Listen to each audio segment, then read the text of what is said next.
अपने पिछले वीडियो में मैंने आपको बताया कि फीमेल में क्या प्रॉब्लम हो सकती है जिसमें डोनर की ज़रूरत पड़ेगी, मतलब डोनर एग्स लेने की ज़रूरत पड़ेगी आईवीएफ में। आज मैं आपको बताऊंगा कि मेल में मतलब हस्बैंड में क्या प्रॉब्लम हो सकती है जिसमें डोनर स्पर्म्स लेने की ज़रूरत पड़ सकती है। तो ये सिचुएशन भी अराइज हो सकता है। तो ऐसा नहीं सोचना है, या जो नॉर्मली घर के लोग सोचते हैं या पेरेंट्स सोचते हैं कि मेरे बेटे में तो कोई प्रॉब्लम नहीं है। जब तक टेस्ट नहीं होगा तब तक पता नहीं चलेगा। तो कंसीव करने के लिए दोनों की टेस्ट होनी ज़रूरी होती है। तो अगर हस्बैंड में क्या प्रॉब्लम्स है जिससे कि डोनर की ज़रूरत पड़ सकती है, तो वो इस बारे में आज इस वीडियो में मैं आपको बताऊंगा। मैं doctor Vinod Agrawal, fertility consultant and clinical director Sparsh IVF, Golmuri, Jamshedpur से बोल रहा हूँ।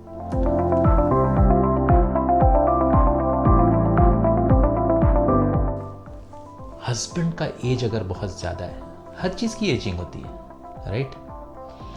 तो एज अगर बहुत ज़्यादा है तो वहाँ पे धीरे धीरे स्पर्म्स के फंक्शन गड़बड़ाने लग जाते हैं। लेकिन अगर आप फंक्शन वाइज पूछेंगे या फिर जानना चाहेंगे तो फीमेल्स में ये फंक्शन कम, मतलब कंपेयर टू मेल, कम एज में खराब होना शुरू हो जाता है, और हस्बैंड या मेल पार्टनर में ये थोड़ा सा आगे चल के, लाइक अगर फीमेल में 35 में ही प्रॉब्लम शुरू हो गई है, मेल में 45, 48, 49 उसका एज, तो जैसे जैसे एज ज़्यादा रहता है उनका बढ़ते जाता है, उसमें उसकी फंक्शन वाइज क्वांटिटी वाइज भी कम हो सकती है और फंक्शनलिटी भी कम होने लग जाती है, क्योंकि हार्मोन्स के लेवल जो होते हैं ना वो धीरे धीरे घटने लग जाते हैं। सो जो सेक्सुअल एक्टिविटी का बोलिए या फिर वो जो टेस्टोस्टेरोन जो हार्मोन होती है इसके लिए, वो नेचुरली आप थ्रू आउट जैसे जैसे एज बढ़ते जाता है वो कम होते जाता है।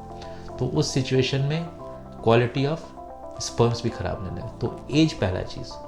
दूसरा चीज़, अगर हस्बैंड के टेस्ट होने के बाद ये पता चलता है कि उसमें एक भी स्पर्म नहीं है, पर उसमें मैं आपको बहुत ज़ोर दे के ये कहना चाहूँगा कि इसके लिए आप अपने फर्टिलिटी कंसल्टेंट से ज़रूर मिलिएगा। अगर आपको एक टेस्ट में बोला गया है कि इसमें कुछ नहीं है, कुछ नहीं किया जा सकता। मैं ये क्यों बोल रहा हूँ? क्योंकि ह्यूमन सीमेन जो होती है ना, इंसान का जो सीमेन होता है वो बहुत ही वेरिएबल होती है।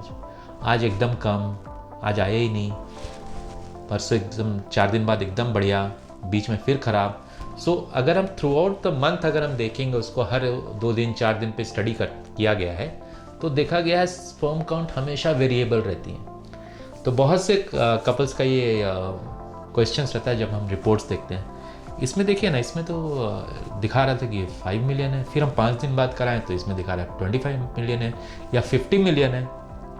मेरे को ना रिपोर्ट में कुछ गड़बड़ लग रहा है। रिपोर्ट में कोई गड़बड़ नहीं है, ये एक ह्यूमन सीमेन का वेरिएशन हो सकता है। तो अगर मैं वो बोल रहा था कि अगर आपको पहला एक ही रिपोर्ट पे बोला गया है कि इसमें कुछ नहीं हो सकता और आप आगे डोनर यूज़ कीजिए, थोड़ा सा wait, take a second opinion अपने फर्टिलिटी कंसल्टेंट से, check for a fertility consultant, उनसे मिलिए।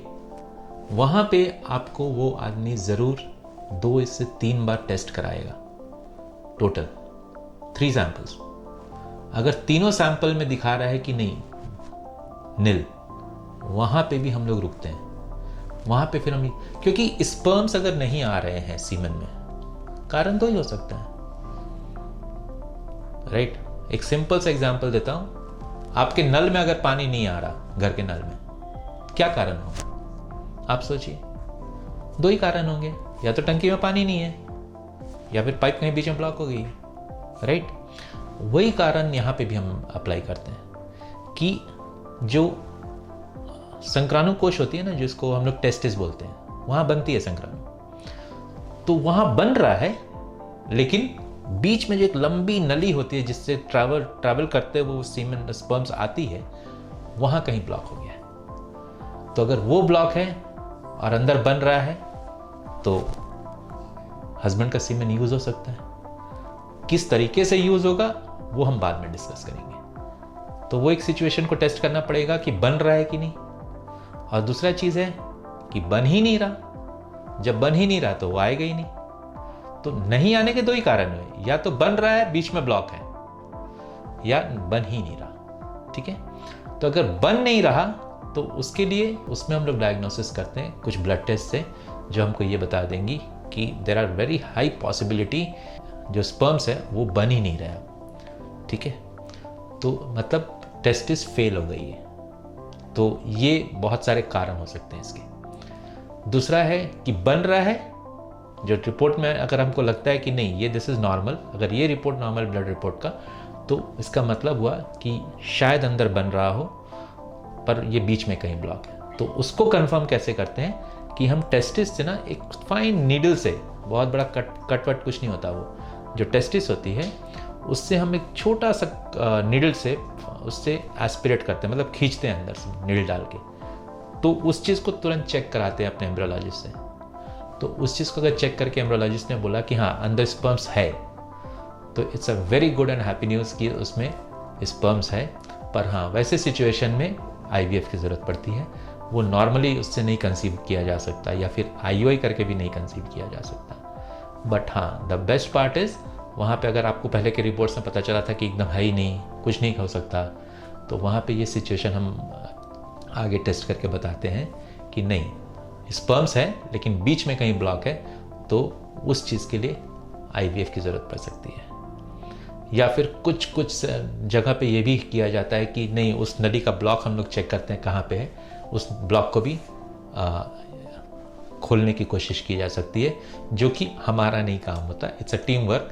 सो आपका जो प्रॉपर यूरोलॉजिस्ट और एंड्रोलॉजिस्ट होगा वो इस चीज़ को हम लोग उनके साथ आपका ट्रीटमेंट फर्दर बढ़ाते हैं। वो उनका काम होता है कि वो असेस करेंगे कि आपका ट्यूब जो नली है टेस्टिस से लेके बाहर आने तक के बीच में कहाँ ब्लॉक है, और वो ठीक किया जा सकता है कि नहीं। अगर वो ठीक किया जा सकता है well and fine.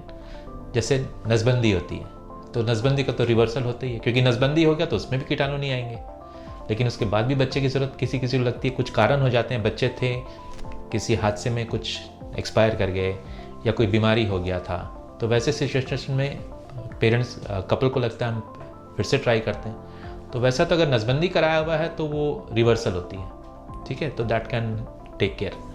But block वाले सिचुएशन में वो भी आपका एंड्रोलॉजिस्ट जो है हमारा, वो इस चीज़ को देखेगा कि वो करने लायक है कि नहीं है, करने लायक होगा वो भी किया जा सकता है।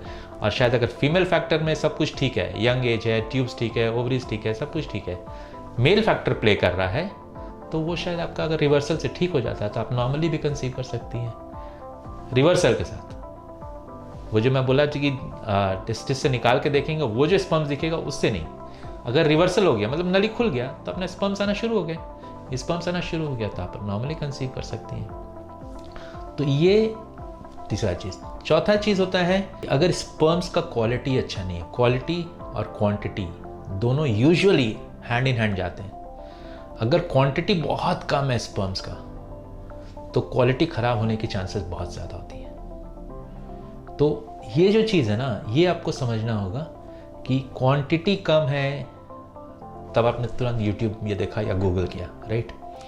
उसमें उसने बोला गूगल ने कि नहीं कोई ज़रूरत नहीं है डोनर यूज़ करने का, ये एक प्रोसीजर होती है जिसको हम लोग ICSI बोलते हैं, ICSI एकदम होती है, कोई गलत नहीं है यहाँ तक। लेकिन ICSI से आपका जो फर्टिलाइजेशन इज एंश्योर्ड। ICSI में क्या करते हैं, हम एक अंडा लिया और एक स्पर्म को लेते हैं, वो एक बहुत ही हाईली स्पेशलाइज्ड टेक्निक है। वो एक स्पर्म को हम ज़बरदस्ती पुश करते हैं एग के अंदर, तो एग के अंदर तो चला गया स्पर्म, वो फर्टिलाइज कर देगा। लेकिन अगर क्वालिटी ख़राब है एग्स की स्पर्म की, तो नेचुरली मैं जो आपको अपने पहले वीडियो में बताया था कि अगर एग की क्वालिटी ख़राब है तो एम्ब्रियो ख़राब बनेगा, तो अगर स्पर्म की भी क्वालिटी ख़राब है तो ख़राब एम्ब्रियो बनेगा। तो ICSI एक प्रोसीजर है, बट चांसेस कि नहीं ICSI करने से आपको प्रेगनेंसी हो जाएगा, हाँ अगर आप बोलेंगे कि नहीं हम इसमें IVF करेंगे खाली, तो शायद नहीं होगा। ICSI करने से चांसेस बढ़ जाती हैं, लेकिन ऐसा नहीं है कि आपको ICSI से एकदम नॉर्मल एम्ब्रियो मिलेगा, एकदम लाइक बहुत कम है स्पर्म्स। तो उस केस में मैं जो बताया ना, quantity and quality go hand in hand, तो वो चीज़ को ध्यान रखते हुए हम लोग हमेशा कपल को काउंसिल करते हैं कि इक्सी अगर करते भी हैं तो इसमें चांसेस, खराब एम्ब्रियोज बनने के चांसेस ये हैं, खराब अच्छे एम्ब्रियोज बनने के चांसेस की है। ठीक है, तो वो चीज़ को ध्यान में रखना पड़ता है। रिपीटेड फेलियर्स हो रहे हैं, एम्ब्रियो बन रहा है, सब कुछ ठीक हो रहा है, फिर भी समझ में नहीं आ रहा क्यों फेल हो रहा है। हाँ, वाइफ का चेक किया, सब कुछ ठीक है। यहाँ पे फिर रोल आ जाता है कि अगर फिर भी फेल हो रहा है, वाइफ का भी हम लोग फर्दर चेक कर लिया, वो नॉर्मल है, तो यहाँ पे हम सीमेन का एक टेस्ट करते हैं जिसको बोलते हैं DFI, that is DNA fragmentation index. ये अगर आप मेरे पहले वाले वीडियोस को देखेंगे तो उसमें मैंने एक्सप्लेन किया कि क्या होती है DFI। अगर DFI बहुत ख़राब है, it is less than more than 30%, तो chances of having a pregnancy goes down drastically. ठीक है, तो DFI अगर हाई है तो वहाँ भी स्पर्म्स, उस क्वालिटी के स्पर्म से प्रेगनेंसी होना थोड़ा मुश्किल काम है। तो वहाँ पे DFI कैसे, क्या करते हैं, कैसे टेस्ट करते हैं, उसको किस हद तक ठीक किया जा सकता है, आप मेरे पहले वाले वीडियो पे रेफ़र कीजिएगा। आई हैव एक्सप्लेन्ड एवरीथिंग, मैंने सब कुछ समझाया है उसमें। तो ये कुछ चीज़ें हैं जो मैं आपको बता रहा था कि डोनर स्पर्म्स की ज़रूरत पड़ सकती है, डोनर एम्ब्रियो की कहाँ ज़रूरत पड़ सकती है। डोनर एम्ब्रियो मतलब क्या हुआ, एग भी किसी और का, स्पर्म भी किसी और का। Very difficult situation to decide कि हमको ऐसा IVF कराना है कि नहीं कराना है, बिकॉज वहाँ दोनों माइंड प्ले कर रहा है कि हमारा तो कुछ भी कंट्रीब्यूशन नहीं है। But let me tell you, ऐसा नहीं सोचना चाहिए। क्यों नहीं सोचना चाहिए वो भी बताता हूँ। आपको क्या लगता है, आपको कभी जो आपको प्रेगनेंसी हुआ और 9 महीने तक आपने अपने कोख में उस बच्चे को पाला है, आपने जन्म दिया है, आपका कुछ भी कैरेक्टरिस्टिक नहीं आएगा उसमें? ये कैसे हो सकता है? जेनेटिकली अगर आप सोचेंगे हाँ ठीक है, दैट इज एक्सेप्टेबल। दूसरा चीज ये होता है कि जीन्स अपनी जगह, रोल ऑफ अपना एग और अपनी जगह स्पर्म्स, लेकिन आपका बच्चा कैसा होता है लाइफ में आगे चल के, ये आपके दिए हुए संस्कार फॉलो करते हैं। That is the most important thing in life. तो आपका संस्कार अच्छा है, आपकी आदतें अच्छी है, आपके बच्चे अपने आप अच्छे बनते हैं। तो at the end of the day सब कुछ पीछे रह जाता है। What comes in front end what matters in life is संस्कार कैसे दिया अपने बच्चे को, और आपका बच्चा उसी प्रकार खिलता है लाइफ में। तो डोनर एम्ब्रियो का डिसीजन बनाते वक्त बहुत सारी चीज़ों को ध्यान में रखना चाहिए। सिर्फ ईगो नहीं आना चाहिए, नहीं मेरा एग तो रहेगा नहीं, वो बोलेगा मेरा स्पर्म तो रहेगा नहीं, पता नहीं कैसा होगा बच्चा। कैसा होगा बच्चा ये डिसाइड आप नहीं करते, मतलब आपका जीन नहीं डिसाइड करता। ये डिसाइड करता है कि आपने अपने बच्चे को कैसे संस्कार दिए। ठीक है, तो कल चल के वो बच्चा अगर कुछ गलत लाइन में चला जाता है तो ये आपको रेट्रोस्पेक्टिवली सोचना पड़ेगा कि कहाँ प्रॉब्लम हुआ था। ठीक है, तो इट्स छोटे बच्चे तो इट्स लाइक आप कुम्हार है और वो कच्चा मट्टी है, आप जैसा ढालिएगा वो बच्चा ढल जाएगा।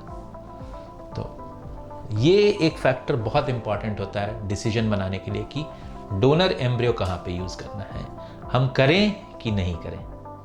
तो ये चीज़ दिमाग में बहुत कम रखिएगा कि मेरा कुछ कैरेक्टर नहीं आएगा, ऐसा नहीं है। आपको माँ बाप को देख के ही बच्चा बड़ा होता है, तो जैसा बड़ा होगा आप जैसा है आप वैसा डेवलप कर जाएगा, या आपका उसका सराउंडिंग जैसा है, राइट।